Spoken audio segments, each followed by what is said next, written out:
check on Ben. You good? Other way. We're going to go with Sammy from you first, and then we'll go. You seem like you got a question. I'm gonna let you get to it.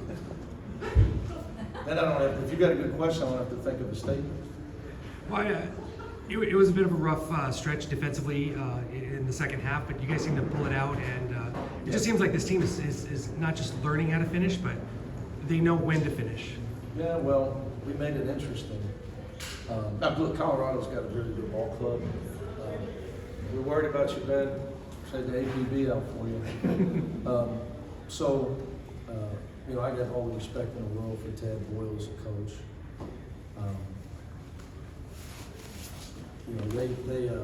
They hurt us with the back door. They hurt us with a couple of curls. We gave up some uncharacteristic layups that are really, really bad for my health. Dr. Ben Ansel at UCLA Medical is probably really concerned with me right now because he's a big fan. If you were watching me, I don't take too kindly to us breaking down and giving up layups. But you can also give them credit for that.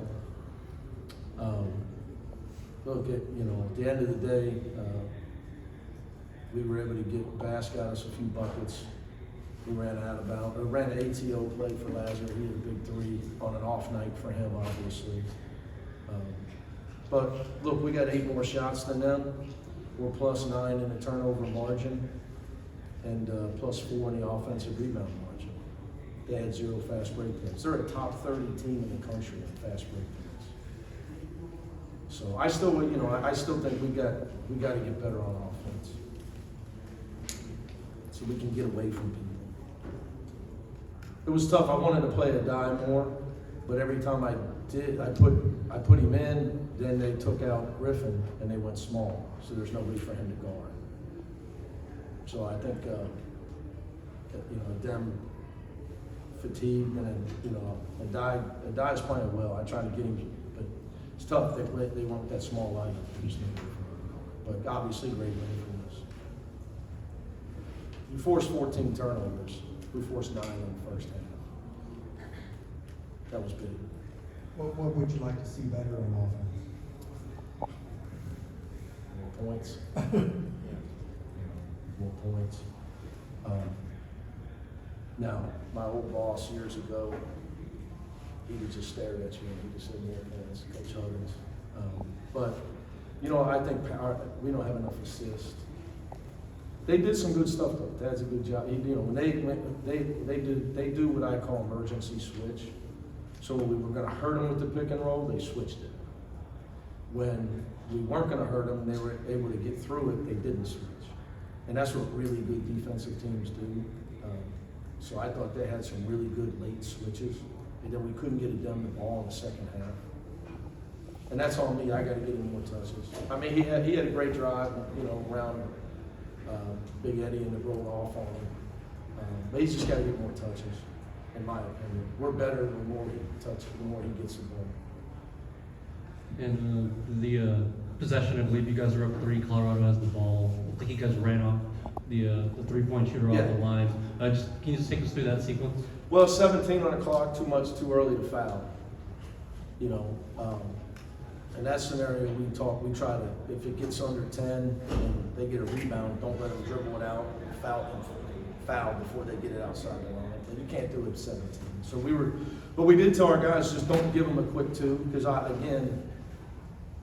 my respect for Tad, he told them if they run at you, go take the 2. But we contested it, and we didn't just give it up. And so therefore, we were able to get the stop in the ball, which ended the game. Coach, I want to ask you about Sebastian. It seemed like he was the most consistent tonight. What can you say about 7 for 11, 5 for 7. I mean, that's you get 19 on 11 shots. It's pretty strong. And he's still playing hurt, guys. He's going to have to play hurt. Him and Lazar are playing hurt the rest of the year. He's got when you got the toe injury that Sebastian has.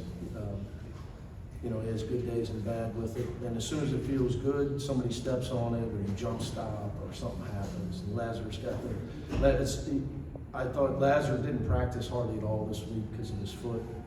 which he hasn't practiced much, but he really sat out a lot this week, and I thought it hurt his rhythm.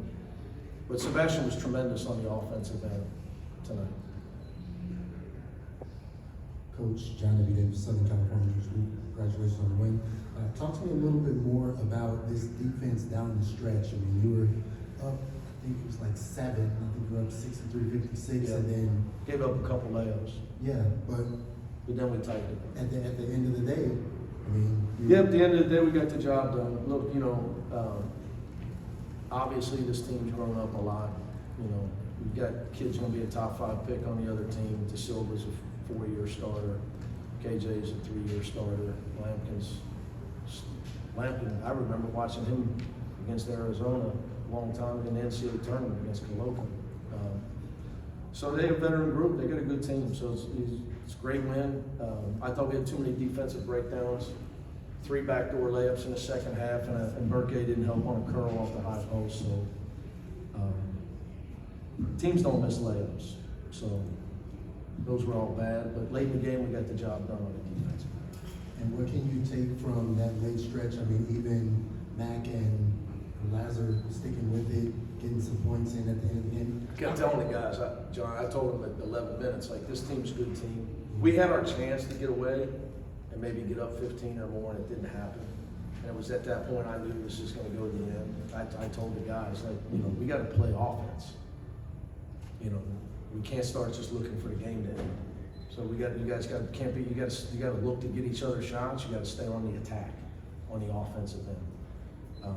Because what happens? You get swings in games, and you stop attacking, and they got nothing to lose. They're down 10, so they attack you hard while you're playing prevent offense. It's no good.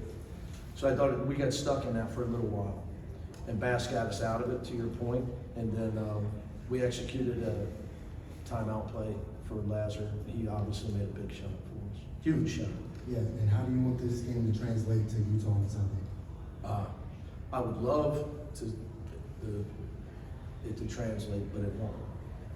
I mean, if you tell me we can hold Utah to 60, I'll take it. But you got to go play someday. I think everything's a learning experience for us. Everything's a learning experience. So, but what I try to tell our guys is it doesn't translate. We were not ready to play defensively the first 3 minutes of this game, and I lost it. I went after a few guys, pulled a few guys. I mean, we were really solid. They start the game with 2 point-blank layups.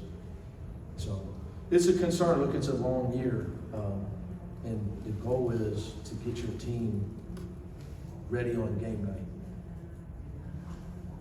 Not practice.